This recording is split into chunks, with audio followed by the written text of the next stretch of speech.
Sebagaimana sabda Rasulullah tadi, apa ulama ummati ka'ambiyai bani Israil. Juga masyhur dalam aplikasi pengajaran juga gitu. Masyhur sekali dalam kitab-kitab diceritakan kalau Said Abdul Haddad, kalau ada orang sowan itu, kamu ngaji sama siapa? Sama si A gitu. Pernah nangis gak pas ngajar? Gak pernah. Udah gak terus, gak usah diterusin ngaji orang seperti itu. Hatinya atas ya, wong orang iso nangis ya. Tapi kalau Abdul Hasan As-Sadili kebalikan, kamu ngaji sama siapa? Sama si A gitu. Pernah tertawa enggak kalau ngaji? Enggak pernah. Udah enggak usah ngaji sama orang itu, orang enggak bisa syukur.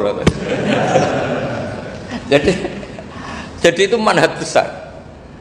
Nah akhirnya orang-orang kayak kita ini enggak jelas semua, nangis ya bisa, syukur, guyu ya bisa. Cuma celakanya kalau kita nangis karena tidak punya uang, kalau guyu karena punya uang, itu masalahnya.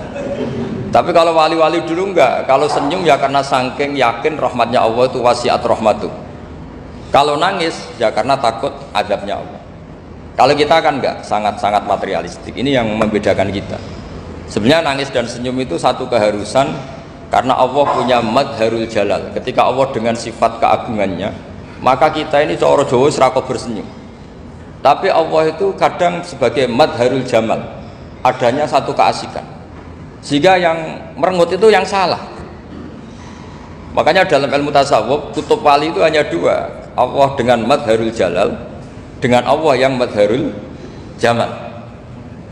Contoh madharul jalal misalnya gini, ketika Nabi Musa ingin melihat Allah, saking kangennya ingin melihat Allah, Rabbi arini anzur ilaik, ya Allah saya beri hak untuk melihat engkau. Allah dengan jalalnya gini, Allah itu qadim, superior, tentu gak layak tersentuh barang hadis itu makhluk. Sehingga ketika falam matajalla rabbuhu lil jabali ja'alahu dakka wa kharra Musa sa'iqa. Sehingga enggak levelnya, apapun hebatnya Nabi ini tetap makhluk, sementara Allah itu qadim. Enggak kuat. Makhluk yang fana ini, yang profan ini enggak kuat. Enggak kuat menampung zat yang qadim, yang superior, sehingga gunung pun hancur. Nabi Musa pingsan. Tapi ketika Allah dengan madharul jamal itu Allah dengan keindahannya, dengan kasih sayangnya, memberi hak makhluknya untuk melihat. Nah, di sini ini Allah sering ngendikan wujuhu yauma idzin nadhirah ila rabbiha nadhirah. Nanti ada wajah-wajah yang di surga itu melihat saya, kata Allah. Tapi apakah betul melihat kayak saya melihat dosen, melihat Pak Rektor, melihat teman-teman? Itu tidak bisa. Karena Allah itu qadim, sehingga meskipun manusia ahlul jannah melihat Allah, tetap Allah ngendikan la tudrikuhul absar wa huwa yudrikul absar. Karena Allah dibalik jamalnya ya punya jalal, dibalik jalalnya juga punya jamal. Sehingga selalu di Quran itu diulang beberapa kali supaya proporsional. Nah kenapa ahli sunnah tetap berkeyakinan Allah bisa dilihat? Logikanya begini, fa inna kulla maujudin yasihu ayyura. Allah itu zat sing nyata-nyata wujud dan punya eksistensi. Di mana-mana sesuatu yang wujud itu layak untuk bisa dilihat. Lalu pertanyaannya gini, kenapa kita tidak bisa melihat sekarang kok nunggu di akhirat? Karena mata kita sekarang itu profan, fana. Sementara kita setelah di surga, tubuh kita didesain abadi. Ya saya ulang lagi ya, setelah kita di surga, semua fisik kita ini didesain abadi. Tentu karena desainnya sudah abadi, layak melihat zat yang abadi. Tapi pertanyaannya, kenapa tidak bisa ikhatoh, tidak bisa melihat sampai paham, la tudrikul absar? Karena abadi kita itu diabadikan, sebagaimana surga abadinya diabadikan, neraka diabadikan. Sementara Allah abadi dengan dirinya sendiri, yaitu Al-Qayyum, atau dalam bahasa ngajinya qiyamuhu binafsi. Nah lalu pertanyaan, makanya Mu'tazilah itu menentang betul kalau orang di surga bisa melihat Allah. Cara berpikir Mu'tazilah, melihat itu artinya yang dilihat ada arahnya, sementara Allah terbebas dari arah. Tapi kata ahli sunnah cara berpikir tidak seperti itu. Melihat itu pokoknya tahu. Nah, tahu karena mata itu karena kita ditakdir tahu itu karena mata. Sebetulnya yang menjadikan tahu itu tidak mata. Ya kalau tahu ya tahu saja, bukan harus pakai mata. Itu cara berpikir ahli sunnah wal jamaah. Jadi saya beri ya bocoran.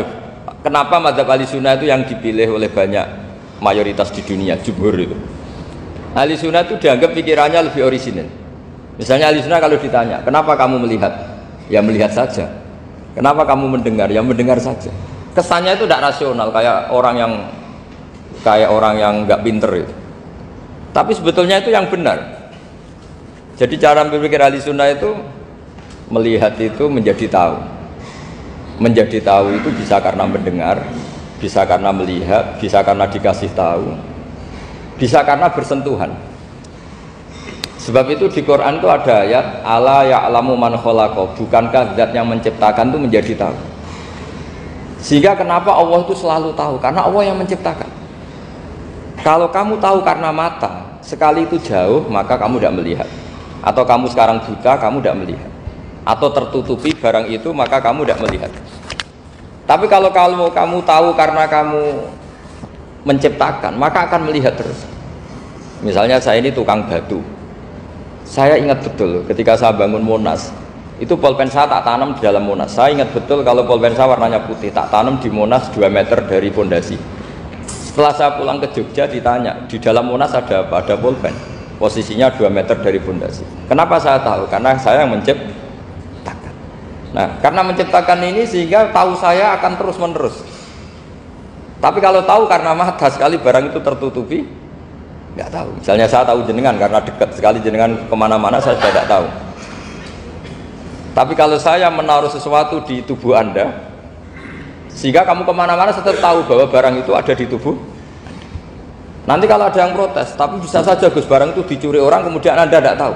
Yang menjadi tidak tahu karena saya sudah tidak menciptakan suasana itu. Selagi saya yang menciptakan, maka akan tahu terus.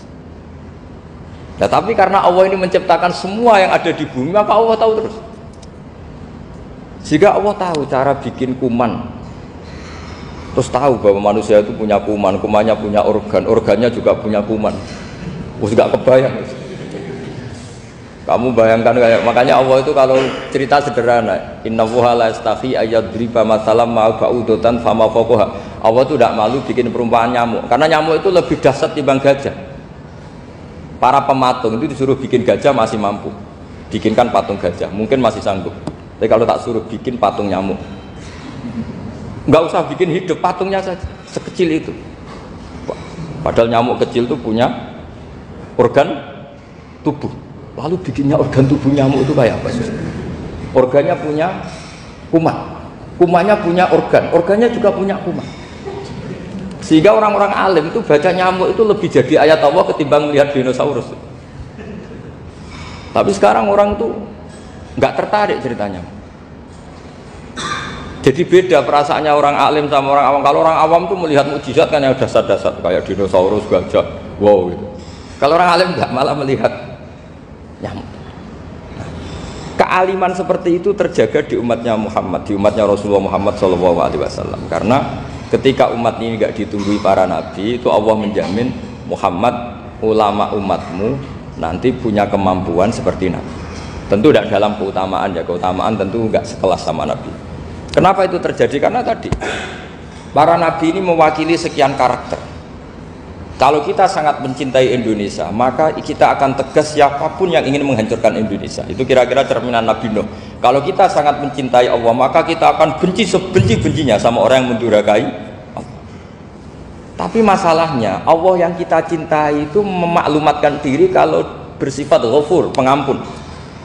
Jika kalau kita terlalu kasar, ini kan yang kita cintai bersifat ghafur kok kita kasar. Di sini Nabi Ibrahim, beliau sangat mangkel sekali sama yang durhaka sama Allah. Tapi mau mangkel gimana? Zat yang mengajarkan itu bersifat ghafur. Maka kita mau tidak mau, makanya ada riwayat mengatakan takhallaku bi akhlaqillah, kamu bertata krama kayak akhlaknya Allah. Akhirnya ya sudah, kita mau apa coba? Kira-kira kalau kamu mencintai seseorang, itu potensinya kan dua, protektif. Ada telepon, itu dari siapa? Cewek atau cowok? Protektif. Itu bukti cinta atau bukti suudon? Kan tidak tahu.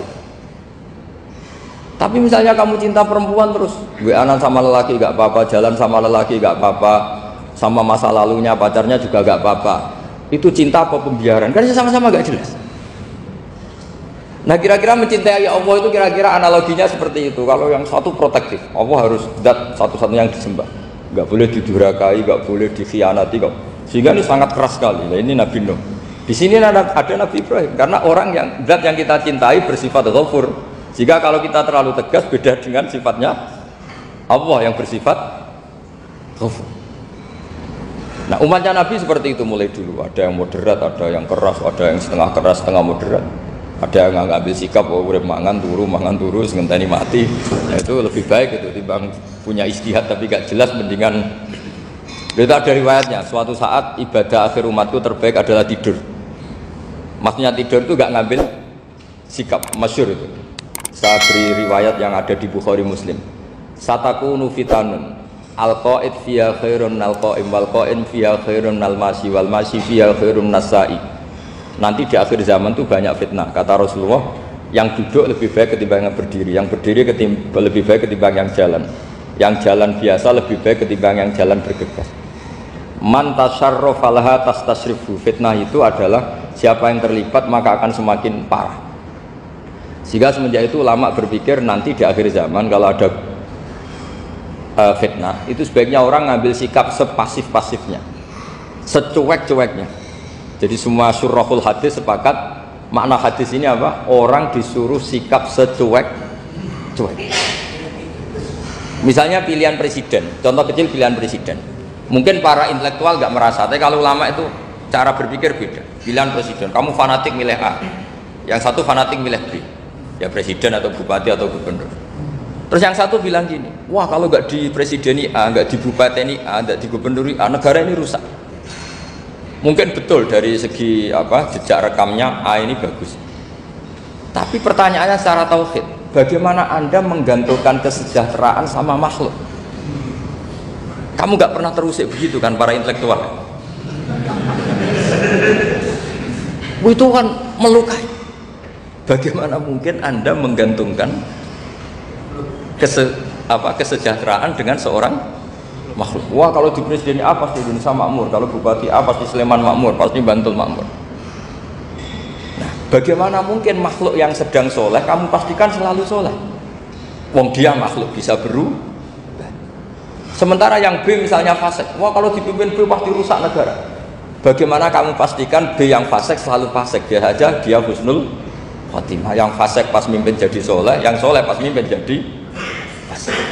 Akhirnya ulama karena tahu sifat manusia itu rubah-rubah dan kendali di tangan Allah, sikapnya nggak jelas. Saya ini termasuk orang yang terkenal nggak jelas. Karena kalau ditanya, Gus sampai pilih presiden mana, bakti mana? Sanut pangeran sing dadi aku loyal. Wah, anut pangeran yo kacau. Wah, luwih kacau menan anut pangeran kata saya. Ini kan sudah tidak sambung karena pikirannya ulama memang nggak beda, cara berpikir ulama itu beda. Bahkan bapak saya itu kalau didik saya itu begini.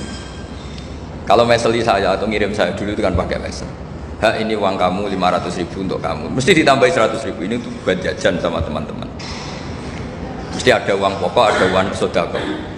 Dulu saya sering tanya, kenapa bapak sangat menghormati teman-teman saya? Kata bapak, aku mondok, aku raiso nyukupi, sing iso nyukupi ya konco-konco. Ternyata betul, rata-rata anak kuliah atau anak mondok, uang pribadinya kan 8 hari dari dikirim sudah habis. Berarti kan masih 22 hari, kok bisa hidup itu kan barokahnya teman-teman itu. Malah yang agak beling itu 1 hari sudah habis, berarti ada 29 yang bergantung sana sini. Sehingga Nabi dulu cara ngedikan itu unik. Kata Nabi, da'un nasa yarzuqu wahu ba'duhum ba'duh. Menusau barnawa, engkau saling memberi rezeki. Ketika ada kolab, Medina itu pernah kolab, terus sekarang pernah defisit. Beberapa pakar ekonomi datang ke Rasulullah, ya Rasulullah, sa'ir, tolong dikasih harga standar. Tapi apa jawabannya Nabi? La tusa'iru fa inna Allaha huwal musa'ir. Kamu jangan kasih harga, Allah sendiri yang menentukan harga itu.